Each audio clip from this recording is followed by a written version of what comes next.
Picture this. You wake up tomorrow morning, reach for your phone before your feet touch the floor, scroll through the same apps in the same order, brush your teeth while mentally rehearsing the day ahead, grab the same breakfast, take the same route to work, and settle into your desk with the familiar weight of routine pressing down on your shoulders. Sound familiar? Welcome to the most comfortable prison ever constructed, one built not with bars and walls, but with the seemingly innocent bricks of habit. Here's the unsettling truth. Most of us are sleepwalking through life, operating on autopilot with such precision that we could navigate our days blindfolded. We've become prisoners of our own patterns, and the most terrifying part, we've forgotten we even hold the keys. The ancient Stoic philosopher Gaius Musonius Rufus understood this trap millennia ago. He observed how we tend to judge circumstances through the lens of habit rather than conscious thought, how we automatically seek pleasure and avoid pain, cling to life and fear death, value receiving over giving, all without questioning whether these reflexive responses serve us. His wisdom cuts through time like a blade. We must learn to rise above circumstances, not through habit, but through deliberate choice. But why does this matter so urgently today? Because in our hyper-connected, fast-paced world, the stakes of unconscious living have never been higher. Consider the modern workplace scenario. When asked why they approached a task in a particular way, how many people respond with genuine reasoning versus, "That's how we've always done it"? This autopilot mentality isn't just professionally limiting, it's existentially dangerous. Companies that operate on habit alone become obsolete. Relationships that run on routine alone wither. Lives lived purely through repetition become empty shells of what they could be.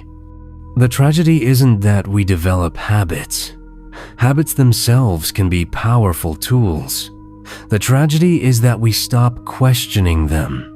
We surrender our agency to the comfortable tyranny of the way things are done, and in doing so, we abdicate our responsibility to think, to choose, to evolve. Think about your last major life decision. How much of it was influenced by what you always do in such situations? How often do you catch yourself saying, "I'm just not that kind of person," or "That's not how I operate," essentially boxing yourself into patterns that may have served you once, but might be limiting you now? The philosopher was right to suggest we should be as ruthless with our habits as a good manager would be with an unthinking employee. But here's where it gets interesting. Unlike that employee who might lose their job, we have the power to become both the manager and the worker in our own lives. We can fire our unconscious patterns and hire more intentional ones. This isn't about abandoning all structure or living in constant chaos. It's about the difference between being a passenger and being the driver of your own existence. It's about recognizing that every repeated action is a vote for the kind of person you're becoming, and asking yourself, are you casting those votes consciously, or are you letting habit cast them for you? The ancient wisdom points toward a radical idea. True philosophy, true wisdom, isn't found in abstract theories but in learning to act non-habitually. It's in developing the courage to pause, question, and choose differently when the situation calls for it. Now that we've acknowledged the prison, let's examine why we're so reluctant to leave it. The truth is, habits aren't just convenient, they're seductive. They whisper sweet lies about efficiency and comfort, while slowly eroding our capacity for genuine choice. Our brains are wired to create shortcuts. From an evolutionary perspective, this makes perfect sense. The human who had to consciously decide whether each rustling bush posed a threat was far more likely to become someone else's dinner than the one who developed an automatic fight or flight response. But here's the cruel irony. The same mechanism that once kept us alive now keeps us from truly living. Consider how we approach relationships. How many conversations do you have that follow the exact same script? How was your day? Fine. Yours? Good. We've reduced the infinite complexity of human connection to a series of comfortable exchanges that require no real presence, no vulnerability, no growth. We're habitually polite, habitually distant, habitually safe, and habitually unfulfilled. Or think about how we consume information. We follow the same news sources, engage with the same types of content, surround ourselves with voices that confirm what we already believe. We've created echo chambers not just externally, but internally. Our thoughts themselves have become habitual, running in well-worn grooves that feel like thinking but are really just mental muscle memory. The ancient Stoics understood something profound. Most of our suffering comes not from circumstances themselves, but from our unexamined reactions to them. When we operate from habit, we're essentially outsourcing our responses to past versions of ourselves, versions that may have been dealing with completely different challenges, operating with less wisdom, or simply reacting from a place of fear rather than understanding. But here's where the real work begins. Breaking free from habit isn't about dramatic gestures or complete life overhauls. It starts with something much simpler and infinitely more challenging: paying attention. Start small. Notice when you reach for your phone, not to judge yourself, but to observe. What are you seeking? Distraction? Connection? Validation? The act of noticing creates a tiny gap between stimulus and response, and in that gap lives the possibility of choice. Challenge one assumption you hold about yourself each week. Maybe you've always said, "I'm not creative," or "I'm not good with money," or "I don't like confrontation." These aren't truths about you, they're habits of self-perception. What if you approached one situation this week as if that limiting belief wasn't true? What if you acted from curiosity rather than certainty? Practice the art of the pause. Before responding to an email, before making a purchase, before reacting to criticism, give yourself 3 conscious breaths. In those breaths, ask, what would the most intentional version of myself do here? Not the habitual version, not the reactive version, but the version that chooses consciously. Here's a radical experiment. For one day, do everything slightly differently. Take a different route to work. Order something new for lunch. Sit in a different chair. Start conversations with unusual questions. Notice how much mental energy it takes to break even these tiny patterns. That resistance you feel, that's your autopilot fighting to stay in control. The goal isn't to live in constant deliberation. That would be exhausting and impractical.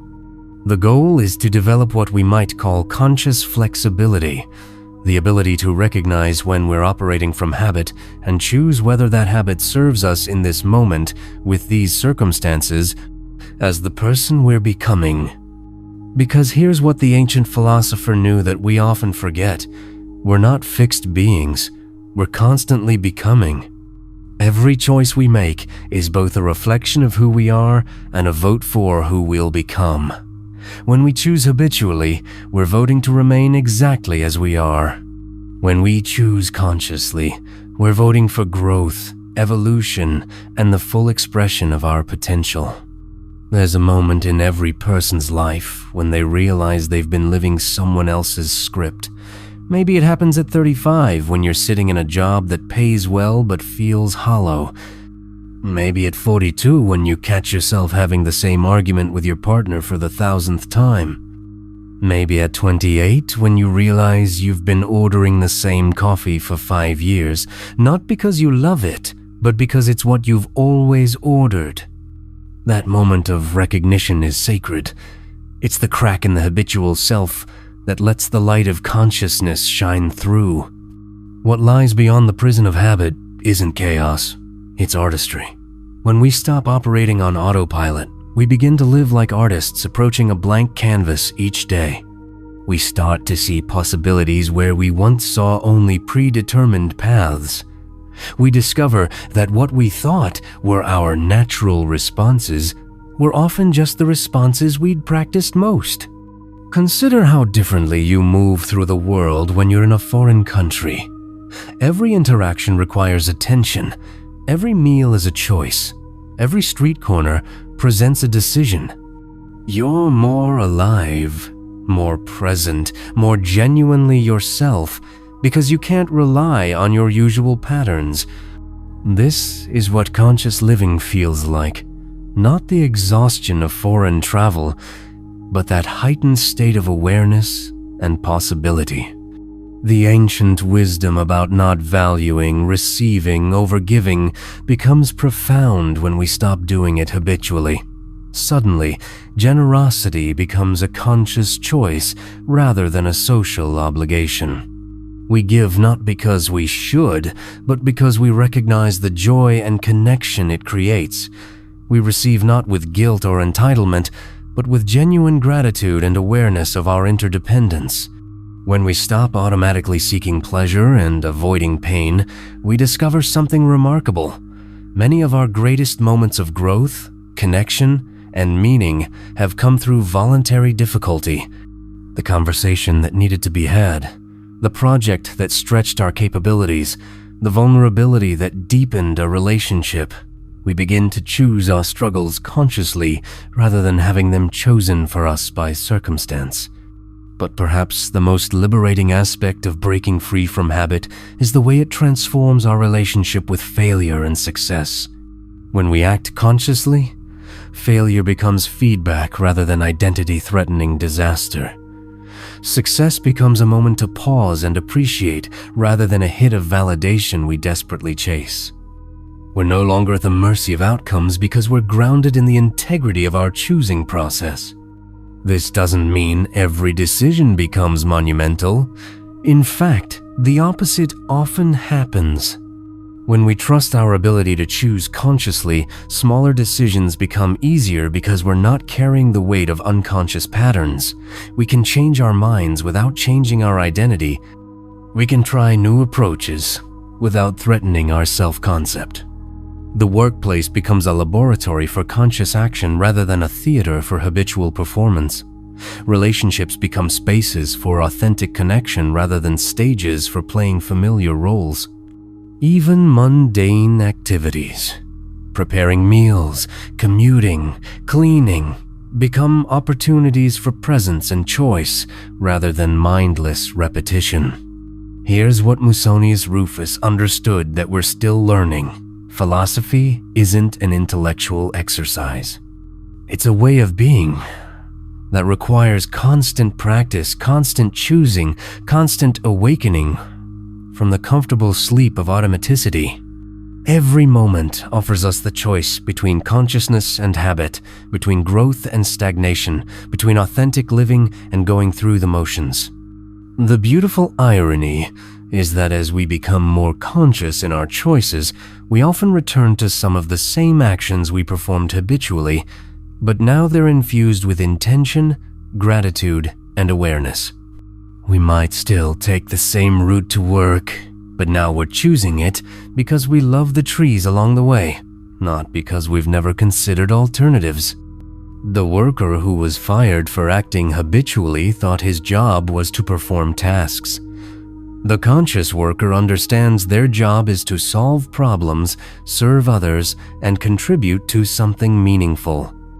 Same actions, completely different experience and impact.